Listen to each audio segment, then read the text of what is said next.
up, my fellow mobile gamers? In today's video, we're going to talk about why I specifically train T1 troops over T5, T6, T7, whatever you got.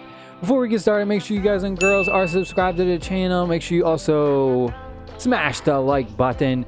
And after you're done watching this video, go check out our other two big videos. We had a huge giveaway that's going on right now, and we also have a coupon code video where we give a coupon code out for in-game rewards. So make sure you guys and girls go check out those videos. I will leave a link to the giveaway video down below in the comment section. So let's jump into this. This is going to be a real quick one. Now we got 5 different troops that I kind of only train T1 troops for. I'll give you a minute to see if you can guess which ones they are. I mentioned one of them already in a previous video. So the first one is the Dreadnoughts, which we talked about in a previous video. Now I train T1s mostly because, again, they are super cheap to make, right? Only about a little less than 8,000 metal, less than 7,000 fuel, and only 48 minutes to train 126 of them. We could bang these out all day. Now what these are really good for is when you are going out and plundering other players who may have small amounts of troops left, maybe dead bases, or maybe players who just don't have a lot of troops. It's pointless to take a bunch of T5 Dreadnoughts or T6 or T7s, whatever. You're most likely going to have some casualties. Now it may not be a lot, but you're still going to lose some of the Dreadnoughts because, again, remember, they are up front. They take all the damage. They're the first ones to die. You don't want to be spending... I'll go to T5 because that's what I have unlocked right now. I don't want to spend all these resources for 126 Dreadnoughts plus 10.5 hours to go out and do some plundering, and these 126 are dead. You know, I bang through these within 5 or 6 attacks, and I end up losing 126, maybe 20 here, 30 there, 30 there, 40 there, 50 there. It adds up over time.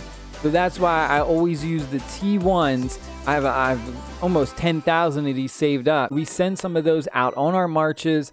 It's easy, just meat shields, quick and painless, so we can still scavenge and still attack other people. Now, of course, if you're going to do a big rally or you're going after some serious players, then you may want to use the higher tier troops. But for now, the T1s are fine. The other troop, though, there's another troop that I have not talked about. That is the Predators. We actually want to train T1 Predators, and there is a specific reason for this. If you hadn't noticed yet, if we look over at the load stat, this is specifically what we're going to look at, load. This determines how much resources they can carry when they are out gathering on the star map. Now, if we look at the Predators, we'll even just go through the level 1s real quick. Predators are 200. They're like 100 and then 70. And Dreadnoughts, so on and so forth. You get the idea. But the Predators have the highest load capacity, meaning the Predator troops can carry the most. Now, if we look at the difference between a T1 Predator, right? Again, very minimal. Look at this, minimal.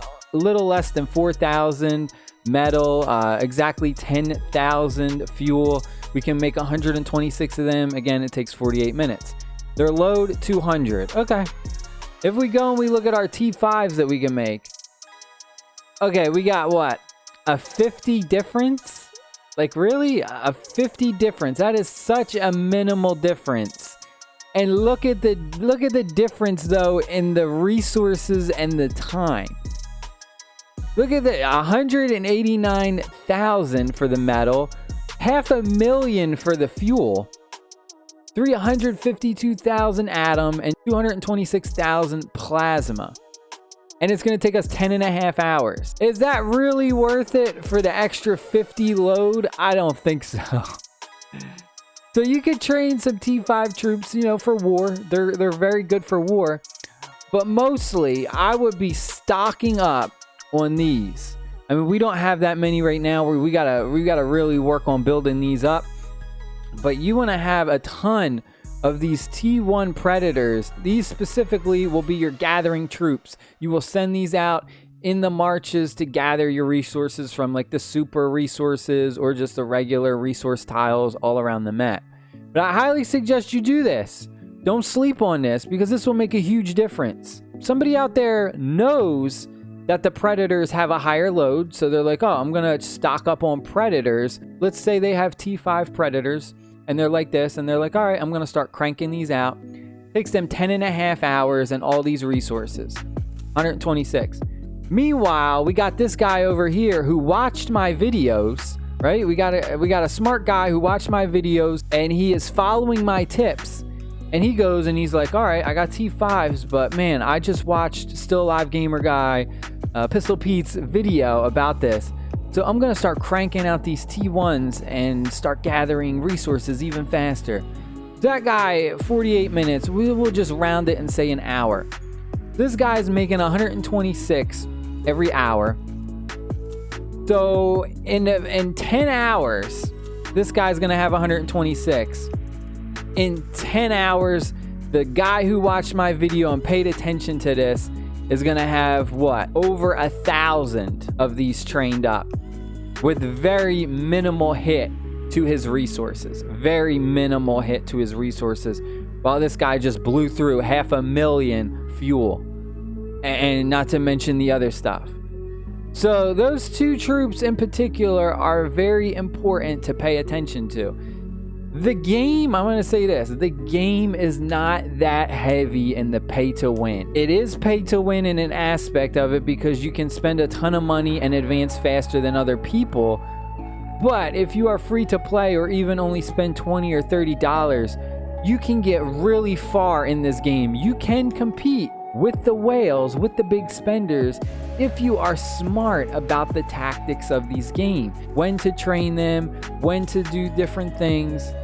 Is very strategic, and a lot of people don't take that into consideration, especially a lot of people who are new to this genre, the war base building genre of mobile games, because they're here because of the Warhammer skin. The Warhammer skin got them, they're here, they don't know. And we have a few whales in our server. They just throw their wallet at the game and their battle barge 30 and they got T7 troops and all this stuff. And then when they were posting battle reports in the sector chat, we were all reading them, and you could tell that some of these whales, they have no idea what they're doing. They're literally just throwing whatever auto troops it has. They're not adjusting their troops. They're not doing the little things to get more value and get further in the game. It's very simple. If you follow these tips, you can advance a lot further than other people, even if they spend money. I'm telling you, people in my guild who've only spent like 20 bucks, even maybe $5 for just the second builder, and they are pretty far. Right? Us personally, we didn't spend that much money. We spent, what, 20 bucks? $25? And we're about to be Battle Barge 23. We're moving along quick. I'm telling you, if you make the right decisions, you will have very minimal losses and you won't eat through all of your resources for troops. I mean, we are almost at 4 million power. We are 3.5 million power, and we only spent $25 in the game. So we're getting far. Right? And there's people, I could even tell you this. There are some people in my guild who has spent like $100 and they're nowhere near me. I mean, they're not even close to 3 million power. There was one person in the game who spent like $100 and he's still sitting at like 2,700,000 power. And he's like, I don't know how you guys are so far ahead of me.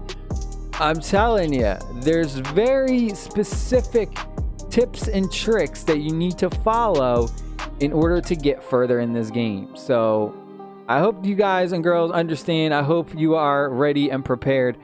But yeah, make sure you guys and girls are subscribed to the channel. I love you guys and girls. Stay happy, stay safe. I'll see y'all in the next video. Peace. Like my sunglasses?